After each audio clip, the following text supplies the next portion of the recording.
Hi, I'm Scott Flowers with Cloud Ninjas. Today we're here to continue our series on the Dell PowerEdge R6525. In this video we're going to specifically focus on supported operating systems. Let's get going.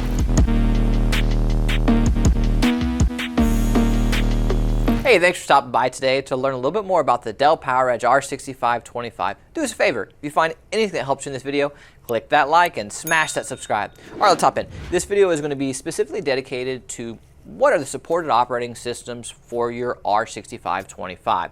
So that's where we'll start, and then we're going to focus more on Windows Server 2022 and show you how to download it, and then we're going to show you how to make a bootable USB, which is all you're going to need in this. And then we're going to show you step-by-step instructions on how to install that into your R6525. Now, one thing I do want to note, if you do need a Windows Server license, we do sell them. You can contact our sales team or just go to our website and buy it right off the website. But that is something that we can support for you so that you keep your records up to date for Microsoft. So what are the supported operating systems? Well, Windows Server will go all the way back to 2016, 2019, 2022, or the newer 2025. I wouldn't be surprised if a newer operating system drops a couple years from now and will also be supported, but since we're still in 2025, that is the latest and the greatest. And there's also several Linuxes that you can use if you want Red Hat, if you want Ubuntu, and then there's VMware, which I know everyone's really mad at VMware right now, and I don't blame them because the prices are ridiculous. But if you do want VMware ESXi, that is also supported, and there's the different versions. So those are going to be your supported operating systems. So now what we'll do, we'll show you all the step-by-step instructions on how to essentially get Windows Server onto your system. All right, so now we're going to show you how to install Windows Server 2022 locally onto your Dell 15th Gen server.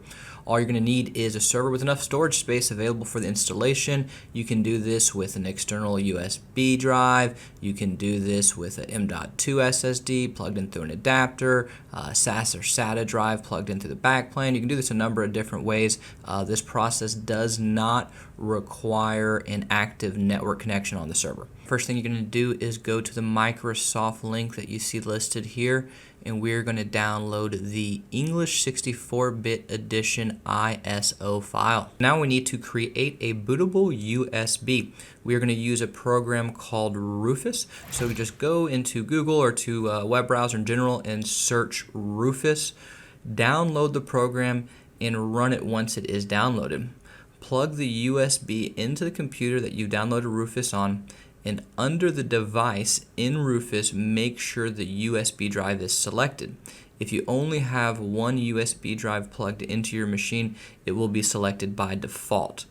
Leave everything under the default settings, then click the select button and choose the ISO file that we downloaded in the previous steps. Click Start to begin creating the Windows Server 2022 installation USB drive. Now we want to simply take our USB drive, put it into our server. Now let's boot up our server. Press F11 during post, and this will enter the boot manager, and you're going to want to select One-Shot UEFI boot menu.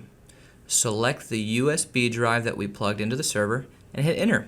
This will boot straight to Windows Server 2022 installation. The first screen that's going to pop up will ask you the language, time and currency format, keyboard or input method. For us, it's all set to English United States, which is what we want, so we're going to leave it as is. Now obviously, if it's different for you, change it to what you want. Just click Next, and then you're going to click Install Now to begin. Next, we're going to pick the specific operating system we want. In our case, we're picking Windows Server 2022 Standard Evaluation Desktop Experience. This is going to be up to each individual user, though, on which operating system they want. You're going to need to accept the licenses, terms, and conditions and hit Next. Then you're going to select Custom Install Windows Server Only Advanced. We'll choose this because we're installing a fresh version of Windows and we're not upgrading from a previous version. Now we're going to choose the storage space that we want to use to install Windows Server on. We will select the storage space we prefer and hit Next. Windows will begin the installation. The installation will take some time, so we will fast forward through this part, but do know that this part will take several minutes for the Windows installation process. The server is going to reboot when the installation has finished, and then it will boot into Windows Server 2022. We've done it. We've successfully installed Windows Server 2022 onto our server.